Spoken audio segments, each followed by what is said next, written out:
The next number is a 10. Do you understand that this is linear? Why?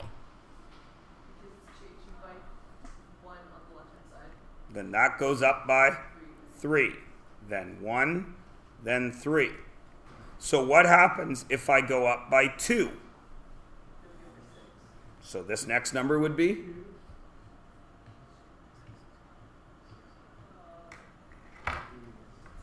$16. What if I went up by 4?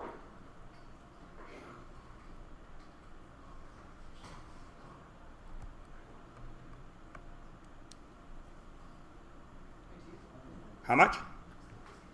I just didn't hear you. I'm not saying you're wrong. 22. That is correct. So what if I went up by half?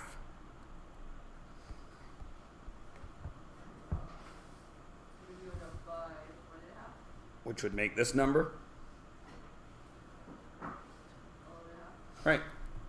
So you're not so confused. Linear? Of course it is. Because if I went up by 1, I would have gone up by 3 at the next one. Because the next one would have been 4, which would have brought me up another 1.5, which would have been 13. 3, 4, 10, 13. Everybody good? Lovely. Continuous, discrete, and explain why. Do I have any 1s or 2s? Which part of it? The explanation or identification? Explanation. All right. Right now, there are how many kids in this room? 35. Probably 27. Great. There's 27 kids in the room, right? So the two things being counted are what? Kids in the room is being counted. What else is passing right now? Time. Everyone agree? So, time is down here. There are 27 kids in the room, yes? At every given time, how many kids are in the room? From beginning of class to the end. Really? That's lies. You guys can't go 80 minutes without going to the bathroom or getting a drink or going for a walk. So it changes by what? A full child. Right? So is this graph a straight line? No, because my outputs can only be whole people. Right? If I draw this along here at the first interval, right? 27, 27, 27, 27, and we can connect that part, can't we? Agreed? Okay. What happens if at this point Corey leaves the room? It's going to go down by 1, right? Time must continue on. So I would have to make a diagonal line down to 26 while time continues for Corey to leave. Right?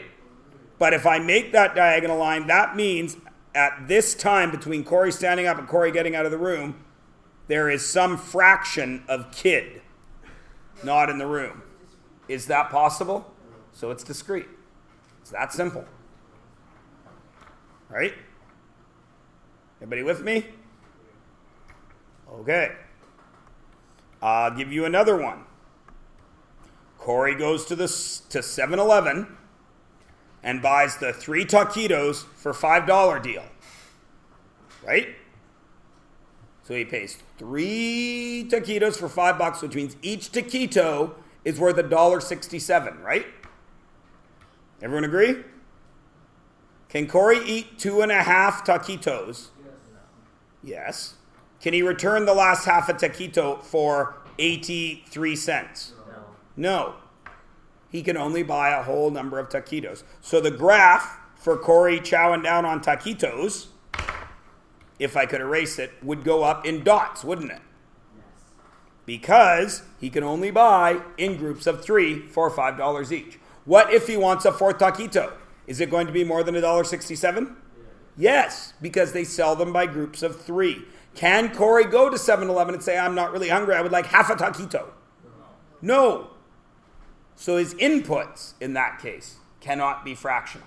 Therefore, it must be discrete. Right? While Corey walks to 7-Eleven, is that continuous? Yes. Why? Time goes on forever, and at every millisecond of time, Corey is some distance away from his starting point. Or he is walking with some amount of speed. Right? Everybody now good with discrete and continuous? At least to a 2. Lovely. Domain and range. Again, 2 things. You can tell me what they are. 3 things, actually. You can identify them. And the third thing is you can write them out in 2 ways. So really that should have ABC, shouldn't it? How many people can identify the domain and range? Is everybody at least a 2 there? Which is the domain, independent or dependent? Independent, right? What axis is it almost always on? X. Why do I say almost always? What if I turn a graph sideways? What if I turn the dog height graph sideways? Then height is on the x-axis, isn't it? Is that the dependent variable? On the x-axis. If I turn it sideways, now my height is down here, which is the x-axis. Is the height the dependent variable? Yes. Should it be on the x-axis? No. Okay. Okay. So do not get trapped in an axis argument there. Understand that domain is independent, range is dependent. Everybody good there? Okay. You can find it on a graph. You can identify it. Is this got a domain that covers all of this? So can I write it as a set with arrows? Yes or no? For this one. Yes, because it is covering x values between somewhere and somewhere. X between somewhere and somewhere. Right? Could I also write it as this? Yes, because again, it is from somewhere to somewhere. What if it was this?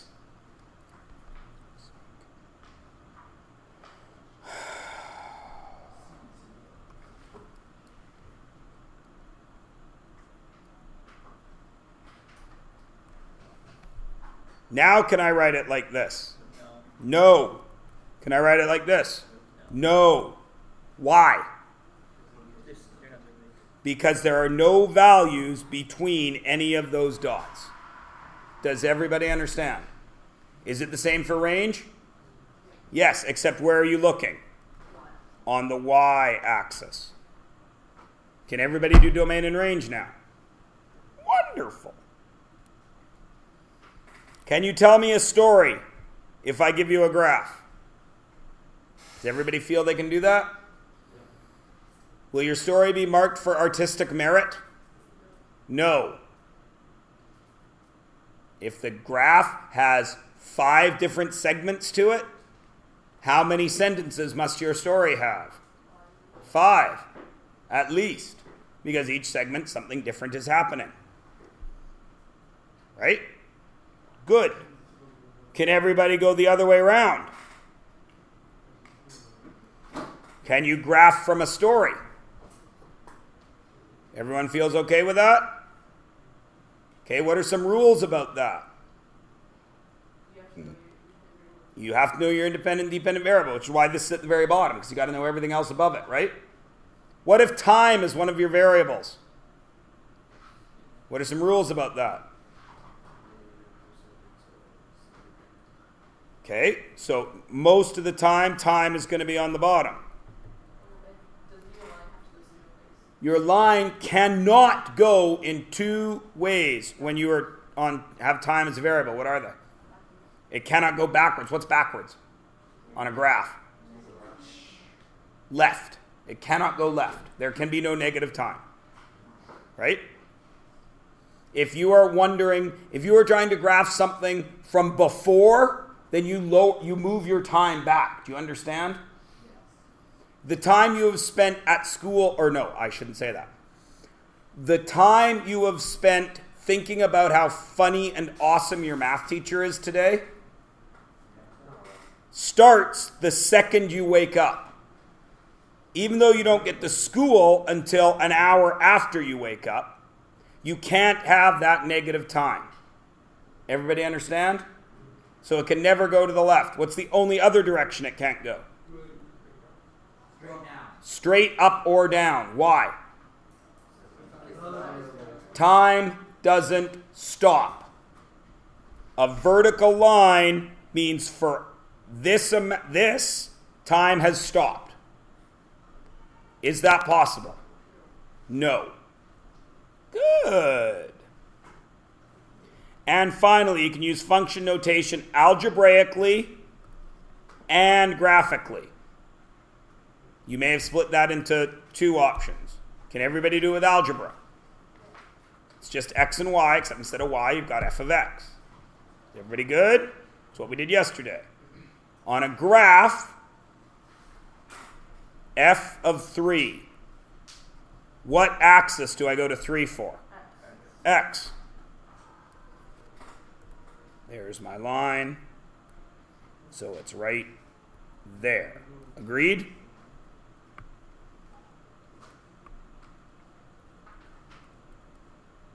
Now where do I go? The y-axis. There's my line. There's 4. Down. Everybody good? All right, let's quiz it up. This quiz asks you to do most of this stuff except you don't need to do that. You don't need to be able to draw either of those or interpret, but you do need to be able to read a graph.